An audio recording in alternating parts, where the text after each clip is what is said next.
What's up, everybody? My name's Shane. Today we're going to be taking a look at a Mono Green deck that was played in the most recent Red Bull Untapped International Qualifier, and I'm surprised that I got that all the way out correctly. This deck was piloted by Rint, who is a Magic the Gathering player over on Twitch, so make sure that you're going over, tossing him a follow if you enjoy what you see here. Also, if you enjoy the content that I bring you, be sure to toss a like down below, comment in the comment section, subscribe, toss a follow on Twitch, and of course join the Discord if you want all that good stuff. Now, on into this actual deck, what we're playing here today, what amazes me about this deck, right, is the fact that Rint piloted this deck in a tournament full of Yori and Lukkas, of Lurrus's, right, of cycling decks, and he managed to come out 7-1. I believe that was the record that he came out 7-1 in the tournament, which is just absolutely insane for a mono green deck. Now, part of that reason is because he understands the ins and outs of this deck so incredibly well, as opposed to everyone else who just sort of picks up the top tier deck and thinks that they're gonna, you know, win number one just because they have the top tier deck. Rint does a masterful job of piloting this deck. So part of him getting there is, well, his sheer skills. The other part, though, is the fact that this deck is actually very good. It feels very good. It feels like a stompy deck, right? It's not like claiming to be stompy and it only gets a little stompy-ish. No, this deck is like full-blown stompy. You get to use your great hinge. You get to play a whole lot of cards. You get to get down a bunch of creatures. They get trample. It's a fun time. Now, all that being said and out of the way, I am going to go ahead and preface and say that I do not have all of the cards for this deck. And so in the video today, we're going to be playing with a version of the deck that I sort of, finished it out a little bit with what I did have. So, taking a look at all the cards in the deck, we do have Pelt Collector and Stonecool Serpent. Now, Stonecool, you probably won't just be paying it for one, though I will say this, it is not that bad paying it for one if you have all the copies of Vivien Arcbow Ranger, since she can distribute 2+1/+1 counters. It makes Stonecool able to build and build and build and build, right? Furthermore, you can always just, mutate onto it, and then even if you put it down as a simple little 1/1, whenever you mutate the Gem Razor onto it, instead of being a 4/4, you're going to have a 5/5, and it's going to have protection from multicolored and have reach, so, which I guess this has reach and trample already anyways, but you get the point, okay? You get the point. Next, we have Growth Chamber Guardian, which is going to work wonders with your Great Hinge as well as your mutate creatures. Growth Chamber I found to work just flat out amazing against Yorion decks, right? You just sort of prepare for the board wipe. You know it's coming. It's not surprising you. It's not surprising them. And so you get out these growth chambers and they just sort of have a never-ending, or it feels never-ending, right? Because being able to get down 4 creatures back to back to back feels never-ending, at least to a player that keeps trying to board wipe you, right? So Growth Chamber Guardian is it's kind of your bread and butter up against those Yorion decks that just keep wiping you, because this is a creature that allows you to get more creatures back, right? And the huge benefit is it doesn't come directly onto the battlefield, rather it comes into your hand, so you can choose whether or not you want to go ahead and play it or wait on it or whatever. Next we have Wildborn Preserver, which is another fantastic card. Comes in with flash, has reach, and you're able to build it up. Huge if you have leftover mana, which, hey, you're playing mono green, you have the Great Hinge, so you very well might have some leftover mana, so great there. Barkhide Troll is going to be fantastic against the Teferis, right? The 3-mana Teferis, because you can just pay 1, remove a +1/+1 counter, and Barkhide Troll gains Hexproof, which I found a lot of people don't, maybe they don't think about it, maybe they don't think that you'll actually do it, but it really does wonders. Now, Ram Through is a card that was initially in the sideboard for Rint. However, since I didn't have all the cards in the main board, we took some of the cards from the sideboard. So Ram Through, if you don't have all the cards in the main board, I think is a fantastic source of removal. It's very cheap, it's very efficient, and it can allow you to do extra damage to your opponent's face. Voracious Hydra is another one of those that was in the sideboard. He might have had one copy in the main board.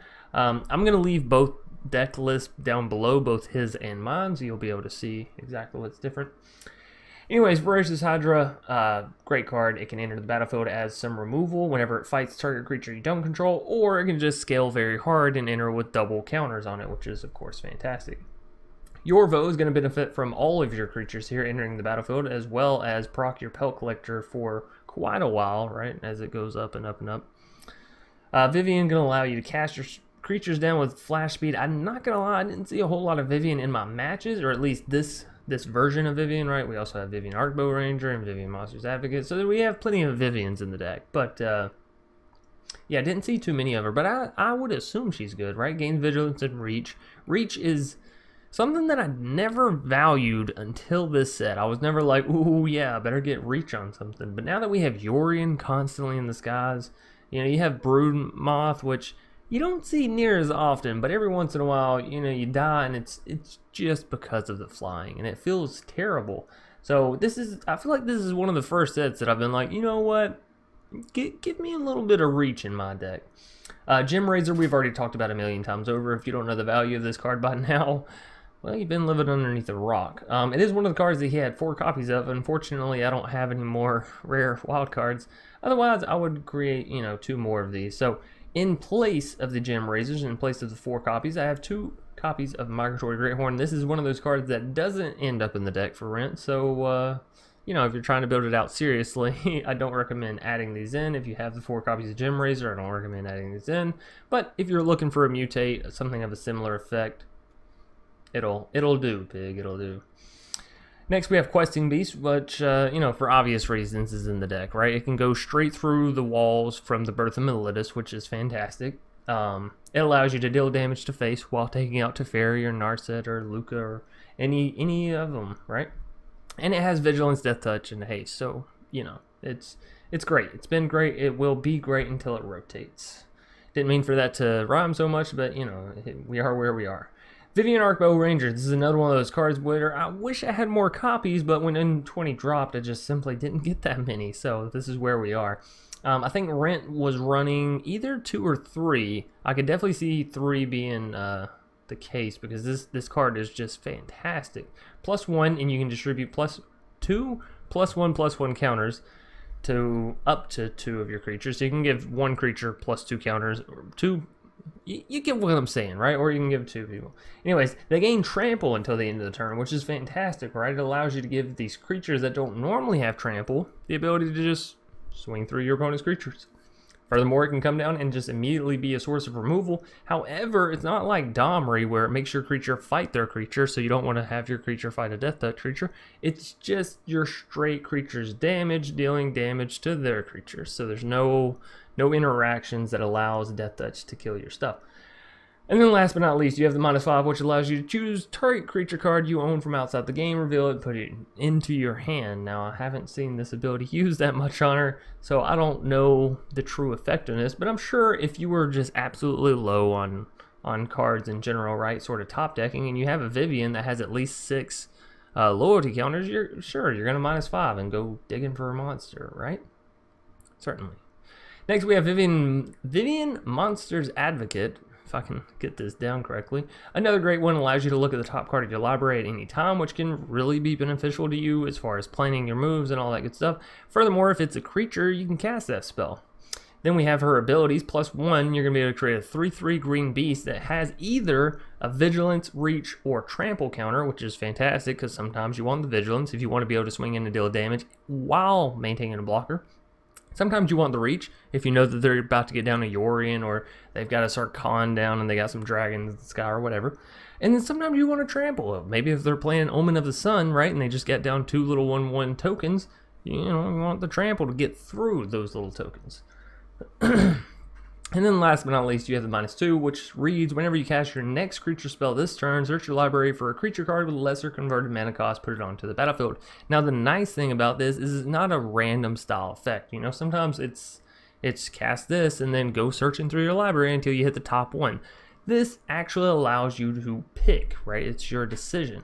So when you -2, say you play a Questing Beast, 4 mana, then it's going to show you all of your 3 mana or less creatures down here that you can cast, which is just fantastic because you get them onto the battlefield again for free, which is so beneficial to the Pelt Collector, so beneficial to the Yorvo. It's just great, and because obviously you're getting more creatures down, and then obviously with the Great Hinge, they're going to get an extra counter, you're going to draw an extra card, all that good stuff. So yeah, last but not least, we have the Great Hinge, which is going to be easy to get down given the fact that you have things like Yorvo, like Questing Beast. It's going to allow you to gain life, gain mana, draw cards, put counters, everything you want basically in a Mono Green Stompy deck, right? And then as far as the lands go, we just have 4 copies of Castle Garenbrig and 20 copies of the lovely Forest. Now, all that being said and out of the way, we are going to go and hop right into our matches. Obi-Wan, going to be our first foe. I like that name. And sure, we'll keep it. I only got to watch him play for a little bit, so knowing the full mechanics, the ins and outs of the deck obviously takes a little bit of time. So we'll get there though, I'm sure. And this is a Karuga's Fires deck that we're up against.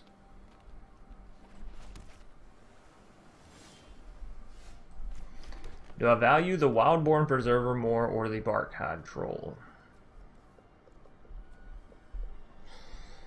If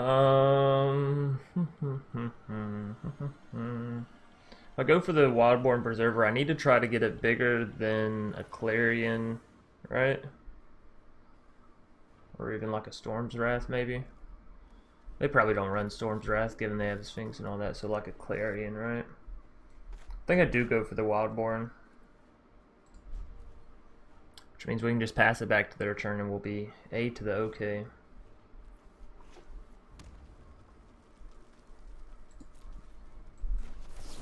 Yep. Try to get it in here. It does land. Bone Crusher Giant. Good old Bone Crusher. Well, if we had played Barkhide Troll, Bone Crusher wouldn't have been able to kill it, so I guess that was the benefit there, right? Either way, we're going to go ahead and get down the Barkhide Troll, and now at least we do have the 1 mana to pay and give it hexproof, if need be, to at least keep it alive, right? We'll see though. Turn 4, they have 4 mana. This would generally be time for Fires of Invention. If so, I could see them following it up with a Sphinx, right? Or some just absolute board wipe. Okay, it's going to be a Sphinx. Cool beans, cool beans. No problems from me. Alright, so this is only going to be a 2/3 if I do that, right? So not quite big enough to deal with the Sphinx, unless of course I swing in with the Barkhide Troll as well, but then I'm losing 2 for the price of 1, and that just doesn't sound great. Vivian is a great draw here, but I think I'd rather go for the Questing Beast. Do I go for the swing in? Or do I wait until I can get a Vivian Arcbow Ranger down and then just remove it that way? I think we wait.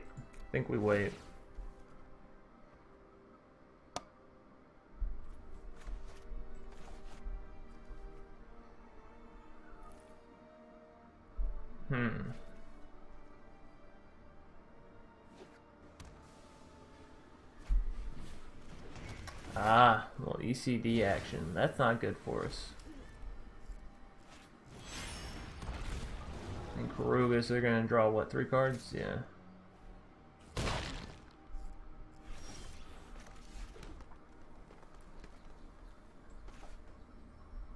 It's still only big enough to go to 3. We can throw it on the Vivian, but she will dive to the Sphinx unless we put... Hush up, phone. Unless we put a reach counter. But then we'd have to sack the Barkhide. Basically, we just have to double chum block, and I don't like the idea of that.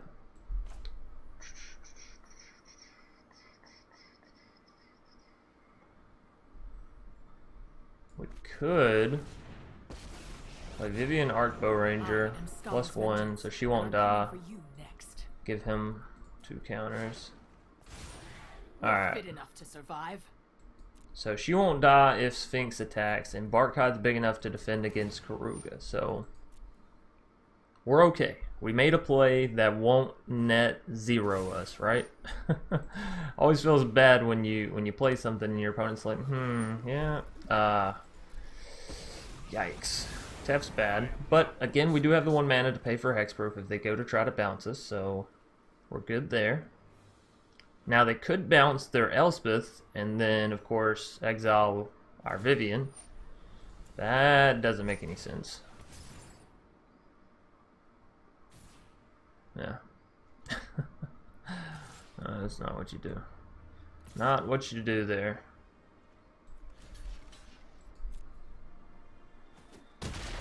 I think they should have bounced their Elspeth and replayed it, right? I like a fight. So all they've played so far is Teferi. Anger only gets me so far. Yeah, I think there was a more efficient way to do that. That didn't cause you to lose your hippo and all that. That's fine. That's fine. It's whatever. I'll take it. It's better for us, right? Alright. Finally, our Hydra gets to see some action. Some good old-fashioned action. Good old-fashioned action. Isn't that something?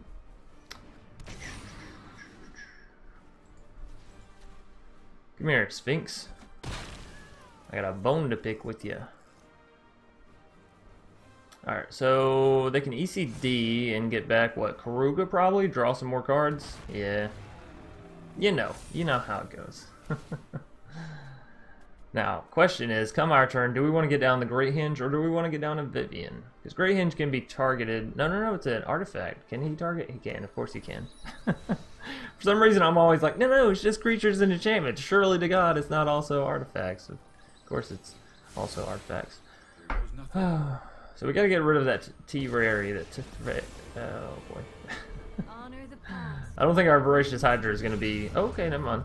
Enlightenment begins with I thought for sure they were gonna discard something, get rid of the Hydra, but that works.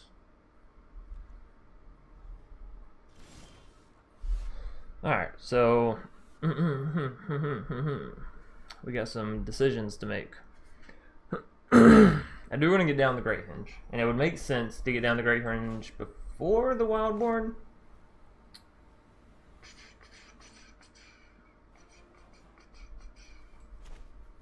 If we get down Vivian, I should let them know that I'm thinking. That way they know I'm not goofing off. I am here. If we get down the Vivian, give us a 3/3. 3/3 can exchange with Bone Crusher, but past that, we're just sort of sitting there. I like the idea of getting down the Great Hinge. I think it has better future potential. Do I tap and go ahead and get down the Wildborn Preserver, though? That's the real question. I think so. We're not chumming the Preserver out to the Bone Crusher, right? Growth Chamber.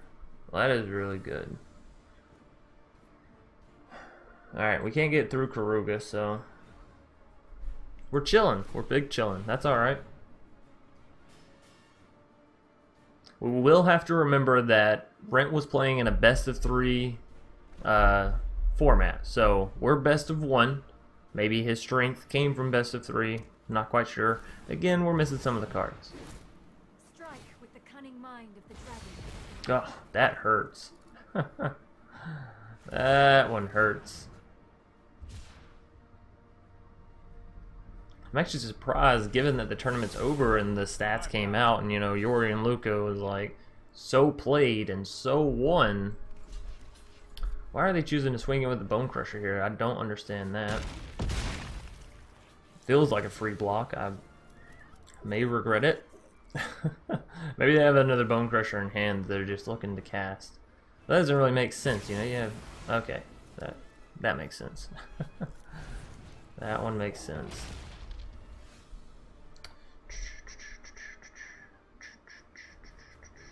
So we have 7 mana total. We could go Vivian's +3 and Growth Chamber and restock our hand.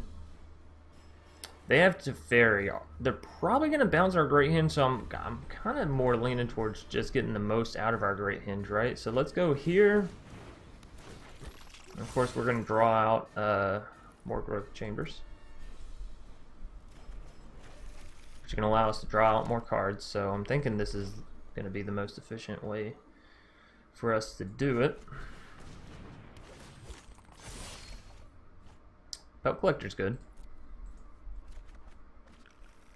How much mana is that? That's exactly 5, huh? So we could also get down Vivian. I think that's efficient enough. We could just keep going through our cards, of course, but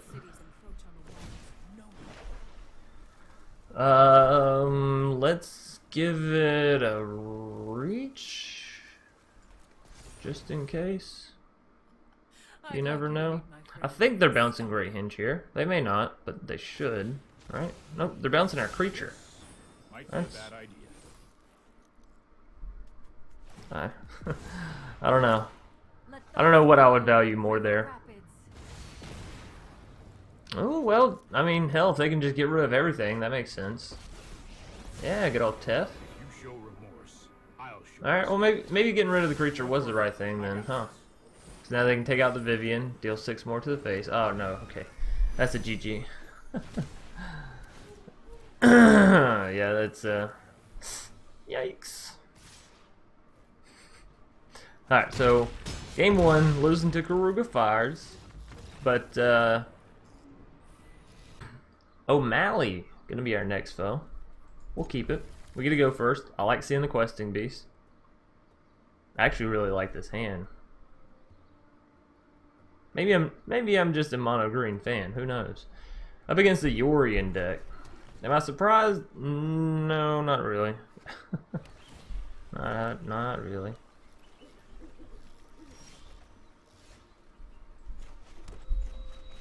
Go Barkai Troll, go. The great thing about Barkai Troll is it's actually solid damage, you know? 3 damage is solid. And most 2 mana creatures that deal 3 damage only have 1 life. So the fact that Barkai has a whole 3, it feels good. It feels right. How much does Castle Garenbrig actually take to cast? 5? It costs 5 and it gives you 6. Well, that's not bad. That's not too shabby. Narset. Good old Narset. I wonder what they're diving for here. The great thing about them casting Narset is we had already planned on casting Questing Beast. Like, that was... that's our curve anyways, right? So we're going to get to remove the Narset for free. Which, y'all know how I feel about free plays. They're always the best. Probably quit trying to move my mic every day back and forth, back and forth. I'm gonna mess it up. Anyways, opponent's down to 10, so we got them half life, but they are at 4 mana, which is notorious for good old board wipage. So I guess we'll see if we're gonna be victims of, well, that. That's okay. We're up to 5 mana. I think it is smart, wise, whatever word you want to use there, to go ahead and get down Vivian and go ahead and give us, well, if they're playing a Yorion deck, let's give our creature some reach. Although I suppose you could argue that Vigilance is just as fine, given that that's our first creature. We'll see, though. Fairy, gonna be bouncing our creature, so it doesn't matter in the end.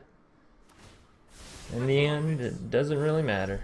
So that's 6 mana. We could put a Vivian creature down, get down Great Hinge, right? Because that'll make it cost 3 less, which makes it cost 6 mana. So we could go Great Hinge into Wild Board. Almost play out our hand. I'm going for the reach. I call Going for the reach. answers. Then we're skipping. Oh, damn it. Y'all let me know when you realize what I did. That's right. Ladies and gentlemen, I forget about good old Teferi. Literally been in standard for so long, and I'm still just...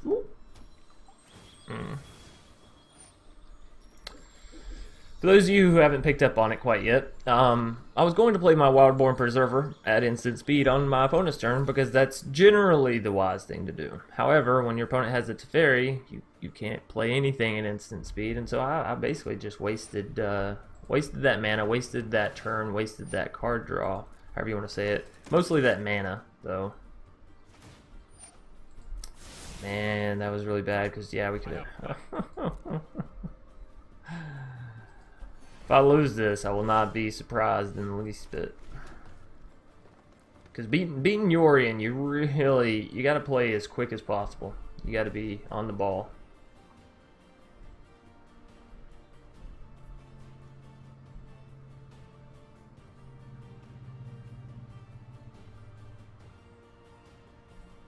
Okay, so...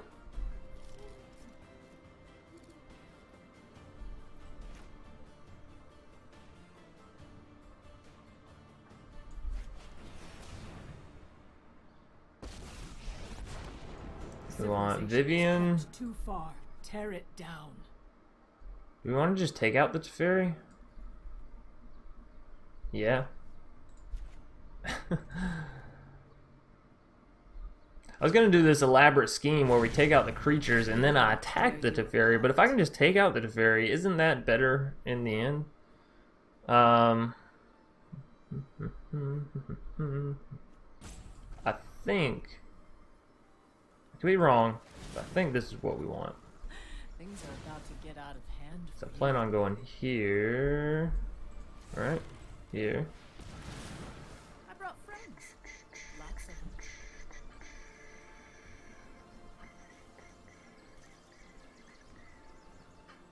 I want a growth chamber so I can draw more cards? I think so, because the growth chamber blocks us even if they cast the, what's it called? The board wipe that I think they'll inevitably have. So, take action. Get another one of these out. This will restock our hand a little bit. Over, of course, and this will get rid of their fires. Of course, argument could be made to get rid of their Omen of the Sun as well. Interesting.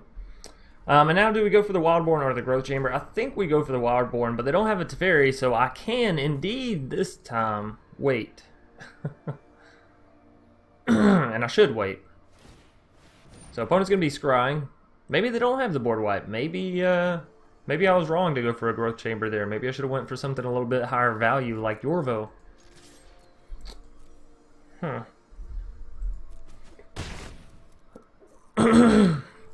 I guess it's really a matter of trusting whether or not your opponent's going to have something. Oh. Aren't you happy when you call something correct? Aren't you just the happiest little lad in all the land? I am. I most certainly am. Alrighty.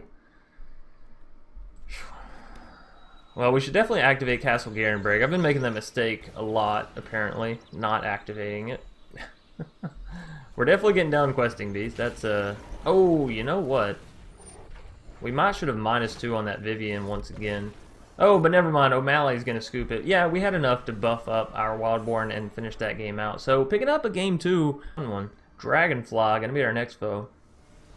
If we can beat Dragonfly, if we can take him down, or her. Oh man, this is so risky, but I love it. I love it. I really do. Then we can be in Plat Tier 3 once more. This is my problem with ranking up. I can only play like serious rank up decks for so long, and it's never quite long enough for me to, you know, get through get through a whole ladder. I start playing like serious rank up. I'm gonna rush through this, and then I'm like, oh, but what if I played something fun? That's not to say that serious decks can't be fun. They can, of course, but I get tired of like the same thing over and over again. And some decks I get tired of, not from me playing, but simply from me seeing be played. Like the Yorion Lukka decks, I really don't play them that often because I see them played so often. So I don't want to play them, you know. I get to enjoy those decks from everyone else enjoying those decks. It's kind of magical. Surprise Dragonfly, I'm just playing my Pelt Collector back down. I've actually just got lands. Maybe I shouldn't have kept this hand. This was a little floody, but you know, I had that thing that we call faith. Wrongfully so, maybe, but you know, it's Simic Flash. So maybe having all this extra mana will come in handy. What do y'all think? Frilled Mystic? Like guaranteed Frilled Mystic, right?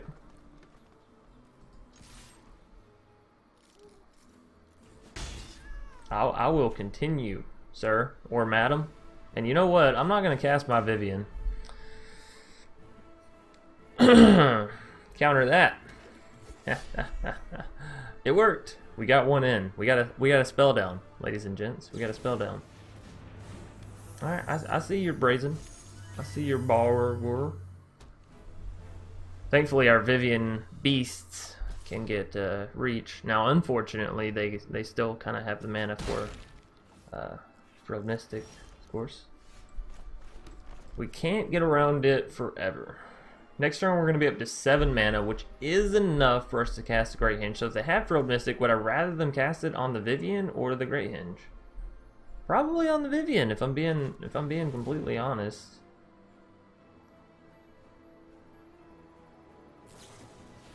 Good old Frilled Mystic. Ooh, you know what we should have done? Damn, I fucked up. You swing in first. Damn, damn, damn.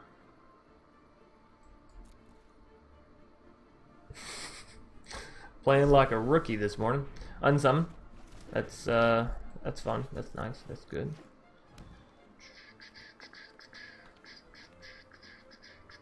So do they get in for the 6? I assume so. We'll have to see though.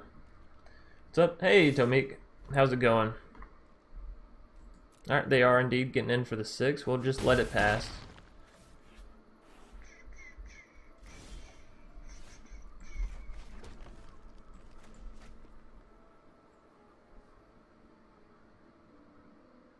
Oh, you know what? I was wrong on this. It goes to 8.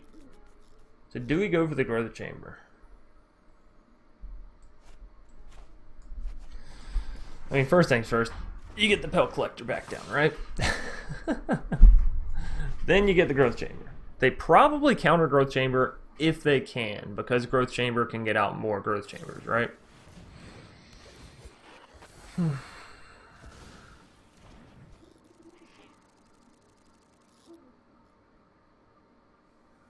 Okie dokie.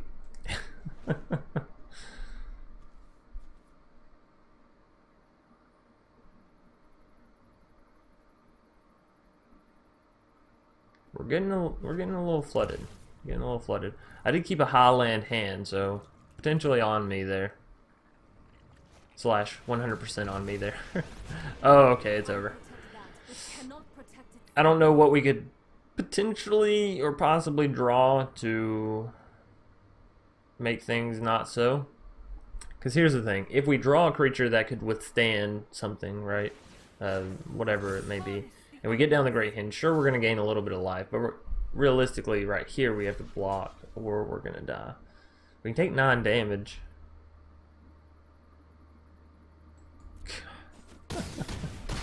Alright, let's see what we draw. Okay.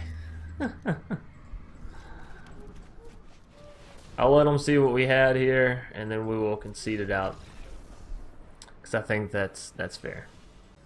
Taka Chang. Like it. I like the name. Alright. Now we're going to try the opposite end of that spectrum, where we try to keep a hand with ridiculously low lands. I guess we'll see which one we like better. Probably the low lands, honestly.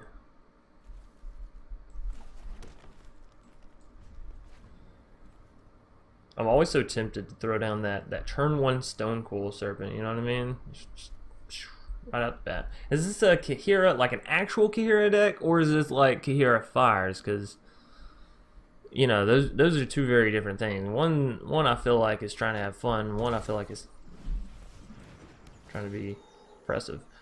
I can't quite tell. Bond. Okay. Well, we're going to go for that Flash Wildborn Preserver. So long as we don't see a Teferi, I think all will be swell. Of course, even if we do see a Teferi, do we go ahead and play the Wildborn so then they minus the Teferi? Because if we don't play the Wildborn, then we've just wasted the turn. Kinda. We'll see. They're going for the Kahira. Alrighty. And this is where we flash in this little bad boy. So that way we don't take any damage. Ba-dum-ba-dum-bum-bum-bum. So we can actually put down our Stone Cool for 3, and 3 allows it to block Kahira and not have too many problems. So that way, even if they have something for Wildborn, we still have a blocker against something, right? I think that's fine. Boop. No. Decline. I guess we could have also paid 2 and then put 1 counter on Wildborn.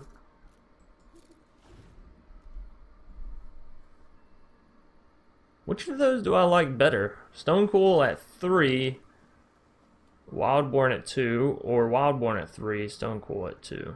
Probably Stonecool at 3, right? It's the more valuable card, I think. And here we just go for a good old questing beast, yeah? We try it. I know, it's bond. They're showing 4 full untapped mana. It could potentially be a counterspell. Could be a trap. It's not? What? Decline. I mean, I could take action and pay 0, but it's basically the same as declining, right? So we definitely swing in with the Questing Beast. I think we do swing in with the Stonecool Serpent as well. Because if they double block our Questing Beast, I won't be salty, because we're still getting rid of Kira and an Arboreal Grazer, which is at least an annoying blocker. Okay. That's fine.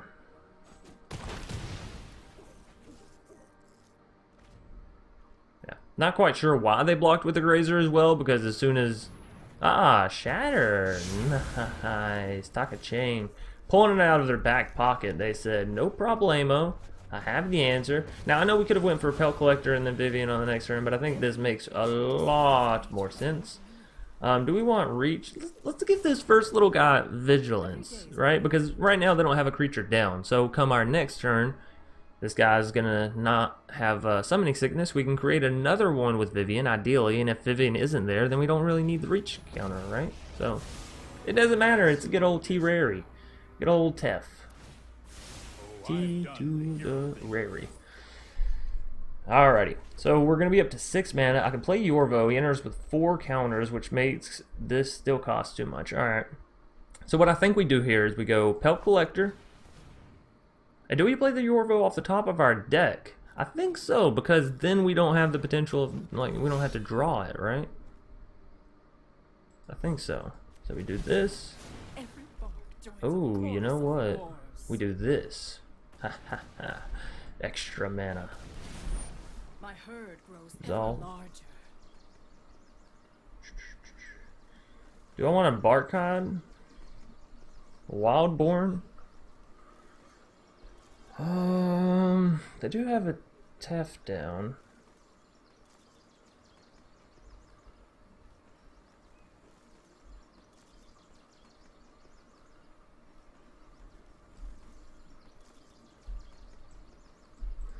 I'm gonna go for the Growth Chamber, actually, because Growth Chamber, once we get down the Great Hinge, allows for us to draw a whole lot. We can also just pay to adapt it here if we wanted to. Do we want to? I think so. This will go ahead and put another card in our hand, as well as give us a solid board.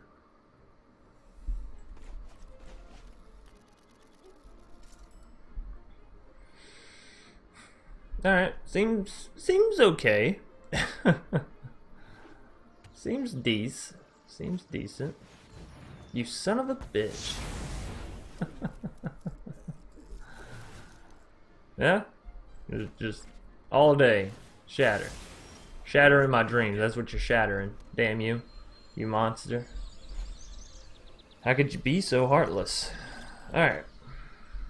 So 3 still doesn't allow us to do that. That's so unfortunate. So we go 1. We actually can't -2 on that one, which is kind of a bummer. So what is this? Whenever another green creature enters the battlefield under your control, put a +1/+1 counter on Yorvo. Would I rather have the counters on Yorvo or Pelt Collector? That's a good question. I think I'd rather have them on Pelt Collector. Yorvo comes down as a solid body, whereas Yorvo... I said that backwards. Yorvo comes down as a solid body, whereas Pelt Collector does not, but he can get solid. So yeah, we're +1 here. We're giving it Vigilance. Putting Yorvo up to a 5/5. We have another army on the board. Don't you dare have some more board white, right? 2 Shatters back to back. That's got to be lucky. It's got to be lucky.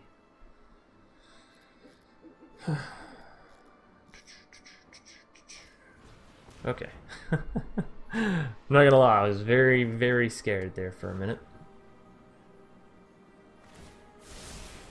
I've got it. So we're taking out Tef. Getting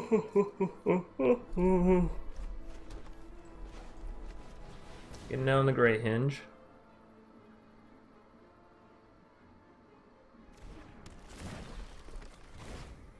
We're gonna wait on that. Do we want to go ahead and do this? I think so. We adapt it. We can get another one in hand and then play it down, right? Right. And adapting, of course, gives it more damage. So you want to do that before you attack, generally speaking. Maybe not always, but I can't think of a certain situation where I'm like, no, let me wait until after I attack to adapt. For a Growth Chamber Guardian, right? Maybe for an Incubation Druid. You're just planning on using it for mana or something, whatever. Taka Chang, time's a ticking. Time is a ticking.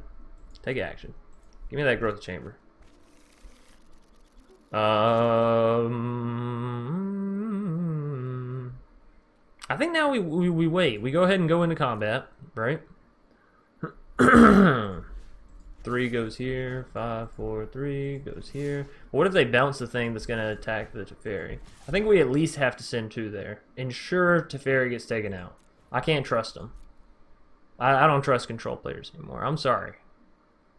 You play 2 Shatter the Skies back to back. I'm not going to trust you. And this is exactly why. Shark Typhoon, so yeah, they would have just bounced the 3/3, and then they would have had Teferi to just chum block, to just bounce stuff. For no good reason. So this is good. Excuse me. Once more. Sorry. Do I want to get Growth Chamber? Like, we can go really wide here with Vivian. I think I'm just going to plus her up, though. I think I'm just going to plus her up. Give it some more vigilance. I call, and Decoria answers. Take action. Give me that last Growth Chamber. This is stone cool for the 1 mana. I don't think so. I think we're fine. If they don't hit board wipe, I think we're good here, right? We have a 7/7 Yorvo. We got some good stuff going for us. Taka Chang, do you have what it takes? Bum bum bum. I actually really am enjoying this deck, and I think if I had all the proper cards, 1, and 2, if I was playing it in best of 3, it would be so good, actually. So, congratulations to Rint. This is a Taka Chang, they said, here, have a baby Hydroid Crisis. Lanafear? Or Lanfear? I'm sure that's a reference to something, but, you know. Alrighty, we can go first. We have 2 Barkhods into a Yorvo. I kind of like that. Kind of like the amount of beef that is. So if our opponent doesn't have like some absolute answers early, we're gonna destroy. Of course, they're playing Yorion in best of 1. They should is the key word there, be smart enough to have some early answers by this point. We're up to 4 mana, which isn't quite a Vivian's Monsters Advocate, but you know, we're getting there. We're getting there.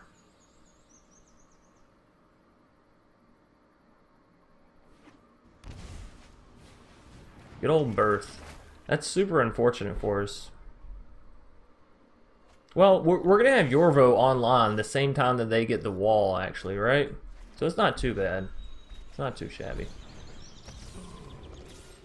Of course, argument could be made to leave 1 mana for the Barkhod there, though if they do play Teferi here, they would bounce Yorvo regardless, and then Barkhod can't get through the wall, of course, so Teferi's just going to be chilling. Omen of the Sun, though, thankfully. Thankfully. Good old Omen. We do go for another Barkhod. We have 2 mana to now give both of our Barkhods hexproof, if need be. We do swing all in. Block. Block.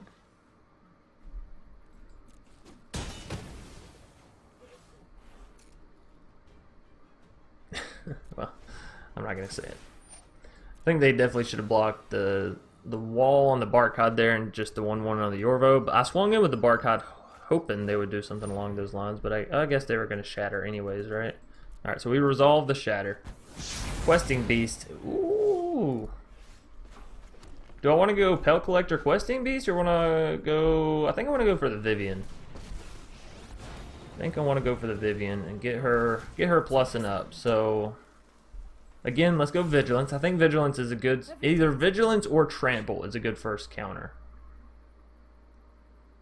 Maybe Trample is better.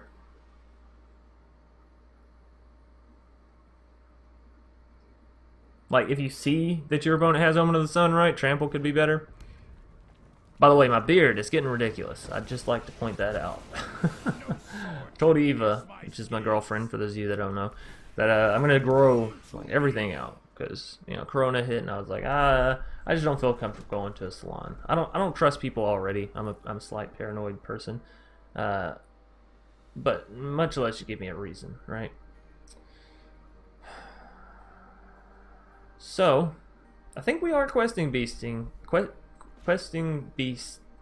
We're playing our questing beast here. Which means first things first, we're running out our pelt collectors. Then we're minusing 2 here. We're playing you down. And then we're getting Yorvo? Yorvo's solid. Yorvo is very, very solid. I think we're getting a Yorvo.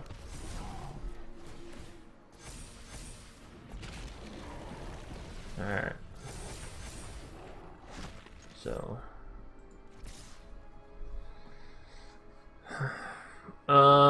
They have to block the questing beast to the face or their Sircon dies. If they block the questing beast to the face and their Sircon doesn't die, do I want the 3/3 that can swing in and kill Sircon as backup measures? I believe so. Because I think they're going to trade there. And I definitely want Sircon dead, so... You know. Decisions and decisions. They block? That's not the right move.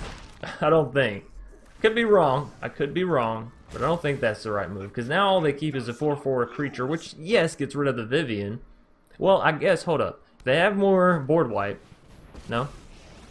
Okay. I was gonna say, if they have more board wipe, swing in with Dragon, kill Vivian, board wipe us, that's fine. But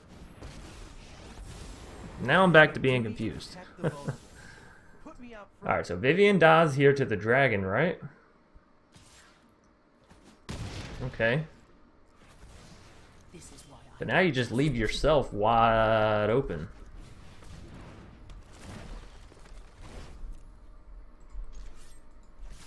We don't have to worry about swinging to them. Questing Beast is guaranteed going to smack in face. They are going to block the Yorvo with their 0/3. We're still getting in for 7-10 damage, so they're down to 5 health.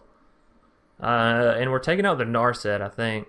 Because obviously Narset cuts off the Great Hinge proc, and we don't want that, so...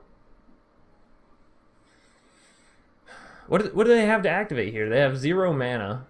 Are they just choosing their blockers, or what? What's going on here? Landfear. Gonna need you to return to the keyboard. Fear protects from the virus. Yeah, good point. Okay. No, I just decided not to go to the salon, right? So I was like, I'm not gonna go get a haircut. Oh, look at that! They got the shatter in hand. I didn't even realize that. Too busy talking to y'all people. So what are they waiting on then? Like, you have the shatter. Why are you? What's going on? Landfear, did you disconnect right at the last minute? Because that would be terrible. That would be terrible.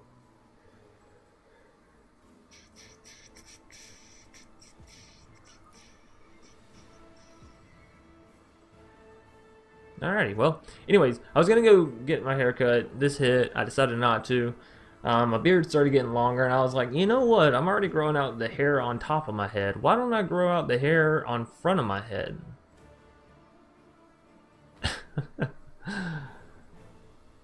Anyways, so yeah, we're seeing if I can get a full beard. We're gonna go through that. I'm gonna look a bit scruffy, almost to the point where I'm like, maybe I shouldn't do a webcam. Maybe that'll actually scare people off, right?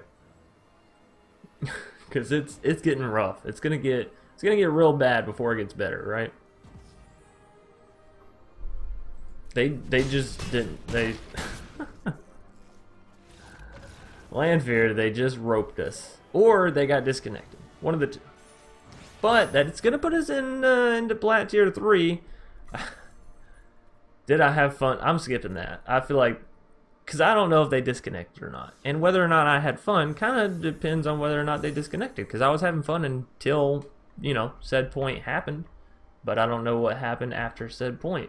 So, anyways, Mono Green from Rint. We were missing several pieces, and we were playing it in best of one, so very modified. How do I think it does, though? Great. Honestly, I think if you had all the pieces, this deck would be fantastic. Just absolutely bonkers. Even in best of one, I think you're perfectly fine to run this in best of one and climb, might I add, which is very nice. The fact that I haven't seen more of this deck around, it's a little depressing because this deck is awesome. So hats off again to Rint. I know he streams sometimes on Twitch, so be sure to hop over there if you're in the mood for some Mono Green action. Check him out. He is by far, as far as I've seen, by far the best Mono Green player. So yeah, check him out. Anyways, if you enjoyed the video, be sure to leave a like down below, comment in the comment section, of course, subscribe if you want to see more and all that great stuff, and I will see you next time.